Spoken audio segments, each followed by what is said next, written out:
ఈ నెల 6, 7, 8, 9 జరగబోయే మన పార్టీ అయితే అదే రిలేట్ జరిగింది. ఆ రిజల్ట్ విజయవంతం కావడానికి మీ అందరి సహకారం, ప్రతి ఒక్కరు కూడా ఈ విద్యార్థికి యువజన సంఘాలకి మీ సహాయ సహకారాలు అందించాలని చెప్పి మన స్పీకర్ తన ఆదేశాల అనుసారం ఈరోజు మనకి రౌండ్ టేబుల్ సభ ఏర్పాటు చేసుకోవడం జరిగింది. ఇది ఒక ముఖ్య ఉద్దేశం కూడా ఇంతవరకు అందరూ మాట్లాడుకోవడం జరిగింది. ఏ విధంగా ప్లాన్ చేసుకున్నాం, ఇప్పుడు అన్న సహాయం చెప్పింది. ఒక్కొక్క మండలంలో ఒక్కొక్క రోజుగా 3 రోజులు, ఒక 6 మండలాలు కాబట్టి 2 మండలాలు పంపుకున్నామని చెప్తున్నారు.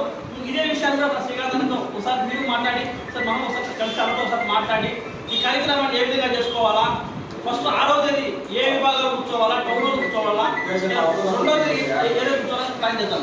అదేవిధంగా ఈ మన ప్రధానమైన డిమాండ్ ఏదైతే ఉందో డిఎస్సీ అక్రమాల పైన సిబిఐ విచారణ చేపట్టాలి.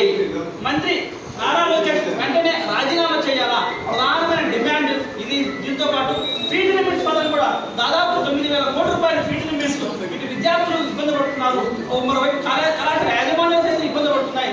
వెంటనే ఈ కూటమి ప్రభుత్వం ఏ విధంగా విద్యార్థుల్ని, యువకుల్ని ఏ విధంగా మోసం చేస్తున్నది, ఇది ప్రజల్లోకి ఏ విధంగా తీసుకెళ్ళవాలా అనే ప్రధానమైన డిమాండ్లతో మనం ఈరోజు ఈ రౌండ్ టేబుల్ సమావేశం ఏర్పాటు చేయడం జరిగింది. అదేవిధంగా కూడా నిరుద్యోగ వృత్తి ఏదైతే 3,000 రూపాయలు ఇస్తామని చెప్పి ఎన్నికల ముందు ఈ కూటమి పార్టీలు ఏవైతే కూడా ప్రచారం చేస్తున్నాయో అధికారం వచ్చిన తర్వాత పూర్తిగా నిరుద్యోగాన్ని బయటకు పడేసి నిరుద్యోగ వృత్తి గురించి ఆలోచించకుండా, దానిపైన మాట్లాడకుండా మొండి వైఖరిని వ్యవహరిస్తున్నాయి.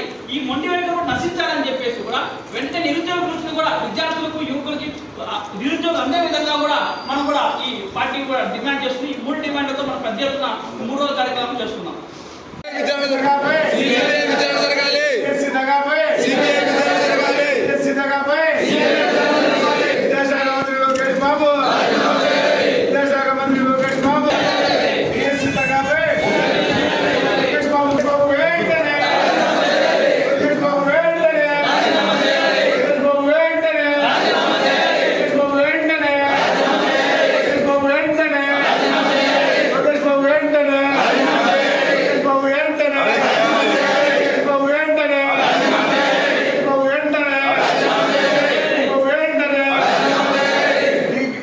DSC